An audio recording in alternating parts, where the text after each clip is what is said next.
ونصلي على رسوله الكريم أما بعد فأعوذ بالله من الشيطان الرجيم بسم الله الرحمن الرحيم رب اشرح لي صدري ويسر لي أمري واحلل عقدة من لساني يفقهوا قولي۔ آج ہم انشاءاللہ اللہ سبحانہ وتعالی کے نام المنان پر بات کریں گے۔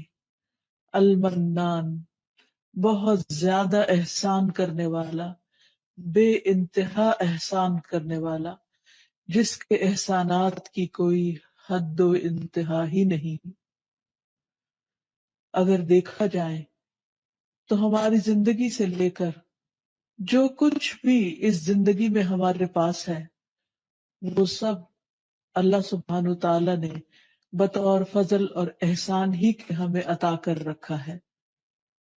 اس میں سے کوئی بھی چیز ایسی نہیں کہ جو ہم نے اپنی کسی محنت اور مشقت سے حاصل کی ہو، اور اگر ہم نے کسی کام میں کوئی محنت بھی کی تو اس محنت کی توفیق دینے والا، ہمیں وہ طاقت دینے والا، وہ عقل اور سمجھ دینے والا بھی دراصل اللہ سبحانہ تعالیٰ ہی ہے۔ تو آئیے دیکھتے ہیں کہ اللہ سبحانہ تعالیٰ کے اس نام سے متعلق ہمیں قرآن و سنت میں کیا رہنمائی ملتی ہے۔ سب سے پہلی بات تو یہ کہ اللہ تعالیٰ کا یہ نام اسم اعظم بھی شمار کیا جاتا ہے، یعنی ایسا نام کہ جس کے ساتھ اگر دعا کی جائے تو دعا قبول ہوتی ہے۔ اللہ سبحانہ وتعالیٰ کا یہ نام قرآن مجید میں تو نہیں آتا، لیکن حدیث سے ہمیں پتہ چلتا ہے، جس کو حضرت انس نے روایت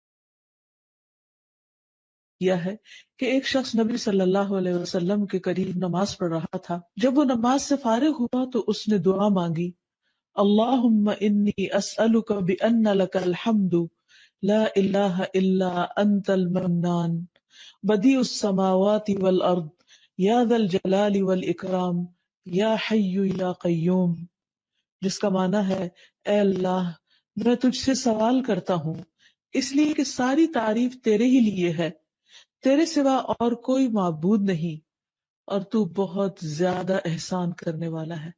یعنی اس نے اللہ سبحانہ تعالیٰ کے اس نام کے ساتھ اللہ کو پکارا، المنان، اور آسمانوں اور زمین کو پیدا کرنے والا ہے، اے جلال اور اکرام والے، اے زندہ اور قائم رہنے والے۔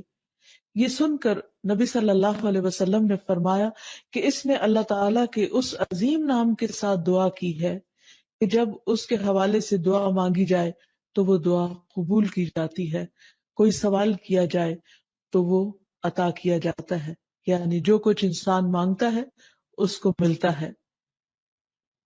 اگر ہم اپنے چاروں طرف غور کریں تو جتنی بھی نعمتیں ہمیں نظر آتی ہیں وہ دراصل سب کی سب اللہ سبحانہ تعالیٰ کا ہم سب پر احسان ہے۔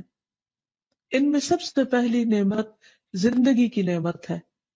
قرآن مجید میں اللہ تعالیٰ فرماتے ہیں، وَهُوَ الَّذِي أَحْيَاكُمْ ثُمَّ يُمِيتُكُمْ ثُمَّ يُحْيِيكُمْ إِنَّ الْإِنسَانَ لَكَفُورٌ، وہی تو ہے جس نے تمہیں زندگی دی، پھر تمہیں موت دے گا، پھر تمہیں زندہ کرے گا، بے شک انسان یقیناً بہت ناشکرا ہے۔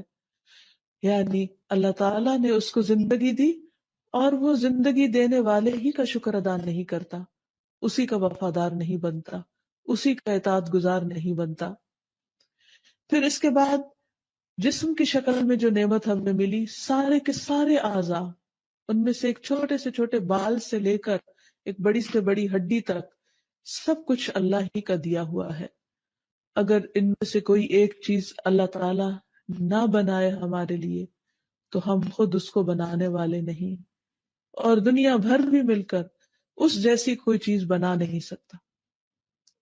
مصنوعی اعضاء لگائے جاتے ہیں، مصنوعی دانت لگائے جاتے ہیں، لیکن اصل اور نقل کا کوئی مقابلہ نہیں۔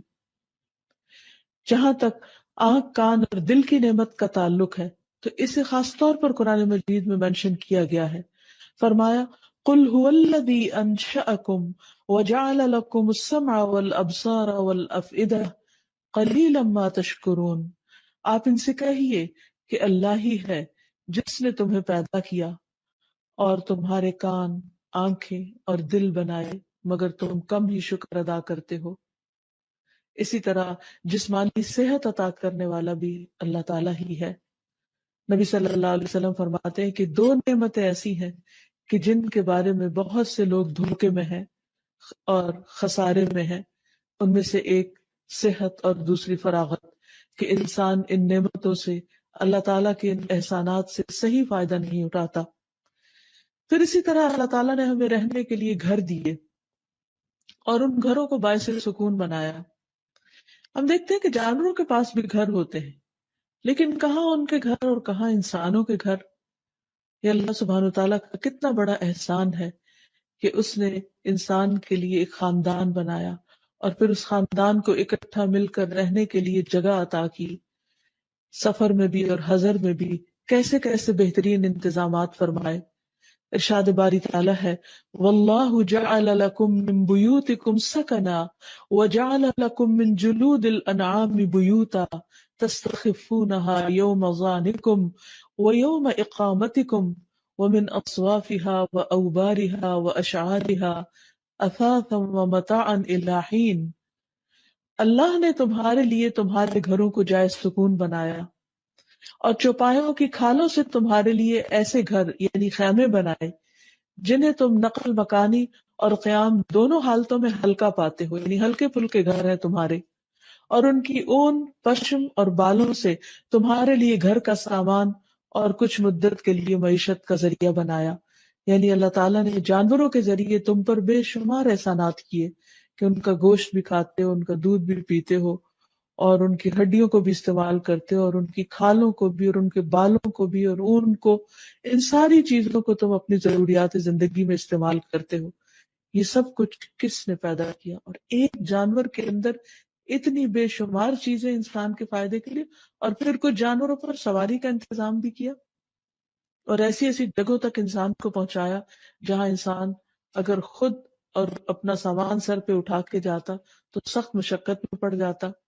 اسی لیے سواریوں کا بطور خاص ذکر کرتے ہوئے اللہ کا شکر ادا کرنے کو کہا گیا، وَالَّذِي خَلَقَ الْأَزْوَاجَ كُلَّهَا وَجَعَلَ لَكُم مِّنَ الْفُلْكِ وَالْأَنْعَامِ مَا تَرْكَبُونَ لِتَسْتَوُوا عَلَى ظُهُورِهِ ثُمَّ تَذْكُرُوا نِعْمَةَ رَبِّكُمْ إِذَا اسْتَوَيْتُمْ عَلَيْهِ وَتَقُولُوا سُبْحَانَ الَّذِي سَخَّرَ لَنَا هَذَا وَمَا كُنَّا لَهُ مُقْرِنِينَ وَإِنَّا إِلَى رَبِّنَا لَمُنْقَلِبُونَ۔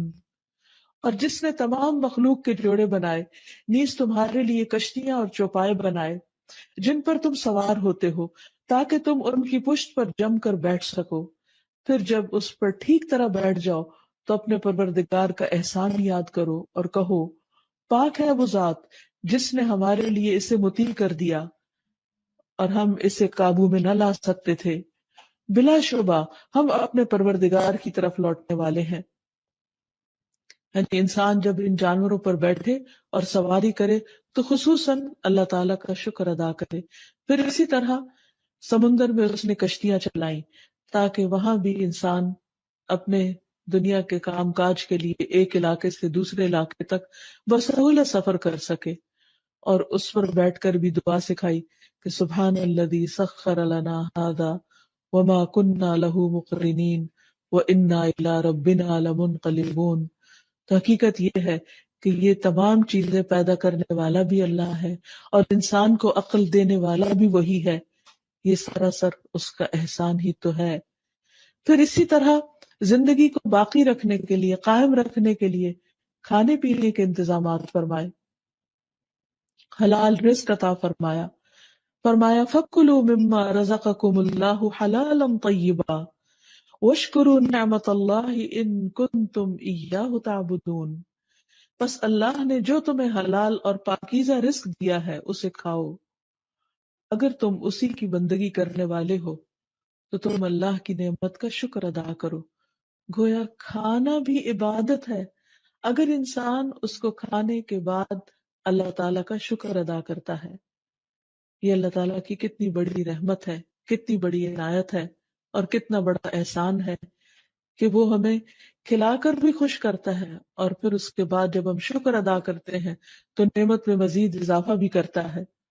پھر اسی طرح آسمان اور زمین سے اس نے رزق کے دروازے کھول دیے ہیں، اور صرف کھانے پینے کی شکل میں نہیں، بے پناہ چیزیں اس نے انسان کے لیے پیدا کی کہ جن کو انسان گننا چاہے تو گن نہیں سکتا۔ فرمایا یا ایھا الناس اذکروا نعمت اللہ علیکم هل من خالق غیر اللہ یرزقکم من السماء والارض لا الہ الا هو فانا تؤفکون۔ لوگو، اپنے آپ پر اللہ کے احسان کو یاد رکھو۔ اللہ کے سوا کیا کوئی خالق ہے جو تمہیں آسمانوں اور زمین سے رزق دے؟ یاد رکھو اس کے سوا کوئی الہ نہیں، کوئی معبود نہیں، پھر تم کہاں سے دھوکا کھا جاتے ہو؟ یعنی سارے احسانات تو اس نے تم پر کیے ہیں، اور پھر تم اس کی اطاعت نہیں کرتے۔ اچھی اور فائدہ مند باتیں نکالنی چاہیے جس سے دوسروں کو انکریجمنٹ ہو، دوسروں کو ڈسکریج نہیں کرنی چاہیے، اللہ تعالیٰ سے اچھی امید رکھنی چاہیے، تو اس سے پھر انسان بہت سی آفات سے بھی سلامت رہتا ہے۔ پھر اسی طرح شادی بیاہ کے معاملے میں بھی انسان کو پاکیزہ ازواج کا انتخاب کرنا چاہیے اور پاکیزہ زندگی بسر کرنی چاہیے، حرام تعلقات سے پرہیز کرنا چاہیے، اور آخر میں یہ کہ اللہ سبحانہ وتعالیٰ کے اس نام کے وسیلے سے اللہ تعالیٰ سے دعا بھی کرنی چاہیے اور اللہ تعالیٰ سے پاکیزہ چیزوں کا سوال کرنا چاہیے۔ انبیاء اور صالحین جب اولاد کے لیے دعا کرتے تو پاکیزہ اولاد کی کرتے، جیسے زکریا علیہ السلام نے کہا رب ہب لی من لدنک ذریۃ طیبہ، اے میرے رب مجھے اپنے پاس سے پاکیزہ اولاد عطا فرما، یعنی جس کا اخلاق اور کردار اور سب کچھ پاکیزہ اور عمدہ ہو۔ پھر اسی طرح یہ ہے کہ کھانا کھانے کے بعد اللہ تعالیٰ کا شکر ادا کرنا چاہیے اور اللہ تعالیٰ کی تعریف کرنی چاہیے۔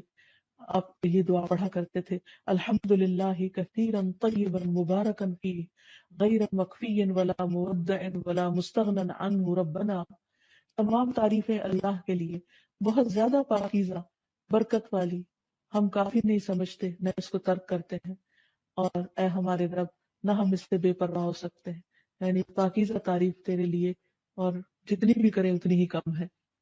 پھر اسی طرح ہمیں صبح کے وقت خاص طور پر دن کے آغاز میں اپنے لیے پاکیزہ رزق کی دعا کرنی چاہیے، نبی صلی اللہ علیہ وسلم کی سنت کی پیروی کرتے ہوئے۔ حدیث میں آتا ہے کہ نبی صلی اللہ علیہ وسلم فجر کی نماز کے بعد جب سلام پھیرتے تو یہ دعا مانگا کرتے تھے اللہم انی اسألک علما نافعا، اے اللہ میں تجھ سے نفع مند علم کا سوال کرتا ہوں، ورزقا طیبا، اور پاکیزہ رزق کا، وعملا متقبلا، اور قبولیت والے عمل کا۔ تو اللہ سبحانہ وتعالی ہمیں دنیا اور آخرت میں پاکیزہ زندگی بسر کروائے۔ وآخر دعوانا ان الحمد للہ رب العالمین۔